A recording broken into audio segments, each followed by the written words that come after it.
Hi hello friends once again welcome back to RTH retail trader YouTube ఛానల్కి మరొకసారి మీ అందరికీ welcome friends. నేను మీ friend రాజు. మరొక మార్కెట్ అప్డేట్ టుడే వీడియోతో ముందు రావడం జరిగిందండి. ఈ రోజు యాక్చువల్గా ఒక మంచి ప్రైస్ యాక్షన్ డెవలప్ అయింది. అట్లీస్ట్ ఒక సపోర్ట్ తీసుకుంది, ఒక బౌన్స్ అయింది. సో ఒక bull candle right, bullish candle అని చెప్పి అనుకోవడం జరిగిందనమాట అండి. So but suddenly price action అంతా రివర్స్ అయిపోయింది. సో మళ్ళీ ఫైనాన్స్ మినిస్టర్ గారు ఏదో సమ్ అనౌన్స్మెంట్ చేయడం జరిగింది. దాని తర్వాత రివర్సల్ వచ్చిందనమాట అండి. సో న్యూస్ తర్వాత I think news impact or maybe selling by FIs whatever it may be. Actual invert head and shoulder pattern మళ్ళీ again it is testing close near stop loss area అనమాట అండి. So యాక్చువల్గా it is on the journey towards the expected ఏదైతే నేను అనుకున్నానో 23,300 ఆ లెవెల్స్కి వెళ్ళాల్సి ఉందన్నమాట అండి. బట్ కానీ సడన్లీ ఇమీడియట్ మళ్ళీ సెల్లింగ్ వచ్చేయడం జరిగింది. ఏదైతే ఇంట్రాడే గెయిన్స్ వచ్చాయో మంచి గెయిన్స్ అనమాట అండి. మార్నింగ్ చాలా వండర్ఫుల్గా ఉండడం జరిగింది. So but 150 plus points Nifty ఉన్నది. బట్ ఇమీడియట్గా సో సెకండ్ హాఫ్లో మళ్ళీ సెల్లింగ్ ప్రెజర్ అనేది యాజ్ యూజువల్గా వచ్చేయడం జరిగింది. అండ్ అగైన్ ఈరోజు కూడా ఒక డోజీ టైప్ ఆఫ్ ఫార్మేషను నిఫ్టీలో చూడొచ్చు అనమాట అండి. సో అయితే బ్యాంక్ నిఫ్టీలో కూడా సేమ్ అనమాట అండి. సో నిన్న bullish harami kind of pattern అనుకున్నాం, మంచి స్ట్రాంగ్ బయింగ్, మంచి మొమెంటం కనిపించింది కదా. బట్ కానీ దానికి ఫాలో అప్ రాలేదు. ఈరోజు కూడా ఒక మంచి క్యాండిల్ వస్తుంది. ఈరోజు సేమ్ బ్యాంక్ నిఫ్టీలో కూడా అనుకోవడం జరిగింది. బట్ కానీ సేమ్ సిమిలర్ అండి. ఇక్కడ కూడా సెల్లింగ్ అనేది వచ్చేయడం జరిగింది. రివర్సల్ అనేది వచ్చి స్టాప్ లాస్ ఏరియా అంటే ప్రీవియస్ సపోర్ట్ ఏరియా దగ్గర మళ్ళీ once again it is testing అనమాట అండి. రైట్. సో అయితే ఇది ఎలాంగేట్ అవుతుంది, ఇలా జస్ట్ మేబీ కన్సాలిడేషన్ లాగా ఈ జోన్లోనే కొంత రైట్ మేబీ 1 or 2 days అయినా ఉంటుంది. We have to wait and watch. అంటే ఒక జోన్ అయితే ఆల్రెడీ ఎస్టాబ్లిష్ అవుతూ ఉందన్నమాట అండి. ఈ రేంజ్ బ్రేక్ అవుతుందా ఆర్ కన్సాలిడేషన్ సైడ్ వేస్కి వెళ్తుందా అనేది we have to wait and watch friends. Right. So for timing అయితే సో మళ్ళీ again sell and rise market లాగే స్ట్రక్చర్ ఉందన్నమాట. ఒక్క రోజు కూడా గ్రీన్ క్యాండిల్ రెండో రోజు ఫాలో అప్ రావట్లేదంటే యూ కెన్ ఇమాజిన్ అనమాట అండి. అండ్ ఎఫ్ఐఎస్ సెల్లింగ్ మామూలు ఆగట్లేదండి. 2,700 ఎఫ్ఐఎస్ సెల్లింగ్, డిఏఎస్ బయింగ్ వచ్చింది. బట్ కానీ సో అది స్టిల్ మార్కెట్లో అంత స్ట్రాంగ్ లేదనమాట అండి, క్లియర్ కట్గా. సో అది మనకి ఇక్కడ అర్థమవుతుంది కదా. సో మీరు చూడొచ్చు అనమాట అండి. అండ్ అడ్వాన్స్ డిక్లైన్స్ మీరు చూస్తే కనుక బ్యాలెన్స్డ్ యాక్ట్ అనమాట అండి. ఎగ్జాక్ట్ బ్యాలెన్స్డ్గా ఉంది నిఫ్టీ 50 అండ్ నిఫ్టీ 500 కూడా ఆల్మోస్ట్ అనమాట అండి. So bank Nifty is sowing some weakness. Right. So ఓవరాల్గా సో మార్కెట్ అయితే మళ్ళీ అగైన్ కొంచెం సైడ్ వేస్. బట్ మీరు మిగతా మార్కెట్స్ చూసుకుంటే కనుక గ్లోబల్ మార్కెట్స్ తీసుకుంటే they are doing really good అనమాట అండి. యాక్చువల్ గ్లోబల్ మార్కెట్స్ చాలా బాగున్నాయి. అండ్ మన డేటా వచ్చింది, నేను అనుకున్నాను కదా ఇన్ఫ్లేషన్ డేటా, ఇన్ఫ్లేషన్ తక్కువగా ఉంది. But at the same time output production, industrial output data తగ్గిపోవడం జరిగిందనమాట అండి. రెండు జరిగాయి.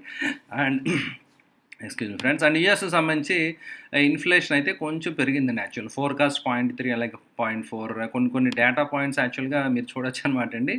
సో ఫోర్కాస్ట్ చేసిన దానికంటే ఎక్కువ రావడం అనేది జరిగిందనమాట అండి. రైట్. సో ఫోర్కాస్ట్ చేసిన దానికంటే ఎక్కువ రావడం అనేది జరిగిందనమాట అండి.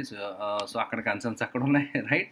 సో ఓవరాల్గా బట్ కానీ ఆ మార్కెట్స్ అయితే సస్టైన్ అవుతుంది. డాక్స్ అయితే ఇట్స్ గాన్ మ్యాడ్ అనమాట అండి. చాలా రోజు నుంచి నేను చెప్తున్నాను కదా, ఇట్స్ గోయింగ్ లైక్ క్రేజీ అనమాట అండి.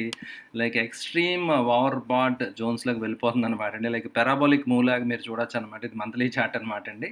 సో చాలా వండర్ఫుల్ మూవ్ అనేది డాక్స్లో విట్నెస్ చేస్తున్నాం. క్రేజీ బుల్ రన్ అనేది ఆ మార్కెట్స్లో నడుస్తూ ఉందన్నమాట అండి. సో అయితే మన మార్కెట్స్ మరి ఎప్పుడు ఇలాంటి మళ్ళీ ర్యాలీ చూస్తామా అని చాలా మీరు అనుకోవచ్చు. బట్ కానీ ఆల్రెడీ ఇలాంటి ర్యాలీ మనం ప్రీవియస్గా విట్నెస్ చేసాం. రైట్. సో తర్వాత సో గ్లోబల్ మార్కెట్స్ ఎప్పుడైతే పెర్ఫామ్ చేయలేదో, గ్లోబల్ మార్కెట్స్తో సంబంధం లేకుండా వీ హ్యావ్ బీన్ చాలా వండర్ఫుల్గా పెర్ఫార్మింగ్ అనమాట. లాస్ట్ ఫ్యూ ఇయర్స్లో 2-3 సంవత్సరాలు మీరు చూసుకుంటే చాలా వండర్ఫుల్ ర్యాలీ మనం ట్రెమెండస్ చూడడం జరిగింది. అండ్ హెల్దీ కరెక్షన్ మార్కెట్లో ఇప్పుడు జరుగుతుంది అనమాట అండి. ఓకే.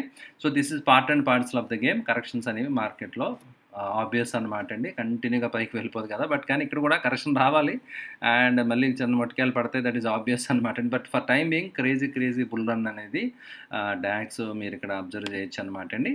సో అదర్ నాస్డాక్ ఇవన్నీ కూడా కొంచెం ఫ్లాట్గా ఉండడం అనేది మీరు అబ్జర్వ్ చేయొచ్చు అనమాట అండి. అండ్ ప్రీవియస్గా మనం ఒక ట్రెండ్ లైన్ నేను డ్రా చేయడం జరిగింది కదా, మీరు చూడొచ్చు అనమాట. హ్యాంగ్సెంగ్ విషయంలో చూస్తే అక్కడ రిజెక్షన్ అనమాట. అంటే మళ్ళీ లైఫ్ టైమ్ హైస్ వెళ్ళడానికి ముందర సో ప్రీవియస్ స్వింగ్ హైస్ అనేవి they are acting as hurdles అనమాట. లైఫ్ టైమ్ హై ఇంకా చాలా దూరం ఉంది. బట్ కానీ సో ప్రీవియస్ స్వింగ్ హైస్ దగ్గర కొంచెం రెసిస్టెన్స్ వస్తుంది. కైండ్ ఆఫ్ ట్రయాంగిల్ బ్రేక్ అయితే కనుక కైండ్ ఆఫ్ అసెండింగ్ ట్రయాంగిల్ మీరు చూడొచ్చు అనమాట. కన్సాలిడేషన్ అవుతుంది.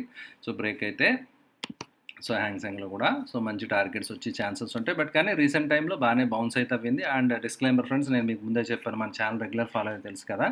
హ్యాంగ్‌సెంగ్ బీస్ కూడా నేను కొంటున్నానని చెప్పడం జరిగింది కదండీ. సో వాల్యుయేషన్స్ పరంగా చాలా పైనుంచి చాలా కరెక్ట్ అయ్యి ఉంది. సో అని చెప్పి నేను ఇందులో కూడా ఎక్స్‌పోజర్ తీసుకోవడం జరిగిందనమాట అండి. సో ఈ విధంగా ఈటీఎఫ్స్ ద్వారా మనం వేరే global markets like 50% correction friends. Peak నుంచి 50%లో రీజనబుల్‌గా అంత కరెక్షన్ అయి దొరుకుతున్నప్పుడు markets, right? So we should not miss the opportunity అనేది నా ఒపీనియన్ అనమాట అండి. సో అందువల్ల I went and I grabbed అనమాట. నేను బయింగ్ అయితే హ్యాంగ్‌సెంగ్ బీస్ అని బై చేయడం జరిగిందనమాట అండి, రైట్?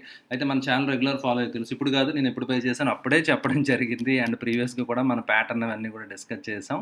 సో బ్రేక్అవుట్ అయ్యింది, ఇవన్నీ కూడా మనం డిస్కస్ చేసాం కదా. So they are all doing good అనమాట అండి. చాలా బాగా పెర్ఫామ్ చేయడం అయితే జరుగుతూ ఉంది, right?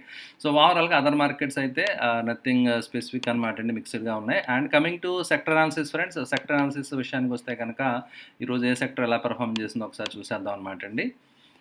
So pharma is the leader. 1% pharma అనేది పెరగడం జరిగిందనమాట అండి. సో 1% ఫార్మా ఇండెక్స్ పెరగడం జరిగింది. అదర్ మీరు చూడొచ్చు అనమాట అండి. ఐటీ దానికి కౌంటర్గా 1% పడిపోవడం జరిగింది. PSC bank index they are all under pressure అనమాట అండి. ఒక మేజర్ పిఎస్సి బ్యాంక్ కూడా రిజల్ట్ అది వచ్చింది.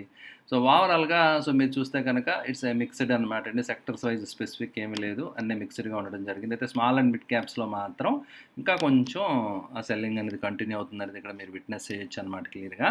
సో అందువల్ల ఏంటంటే వీక్నెస్ అయితే ఉంది మార్కెట్స్లో. అందువల్ల మనం దృష్టిలో పెట్టుకోండి, ఇండివిజువల్ స్టాప్ లాస్ రెస్పెక్ట్ చేయండి friends. And moreover friends, రేపు వీడియో ఉండదండి. I will be travelling, family function ఒకటి ఉందన్నమాట అండి. So mostly will be back on Monday live స్ట్రీమ్లో మళ్ళీ మిమ్మల్ని అందరినీ కలుస్తాను friends. Until then thank you for watching the video. See you all, bye.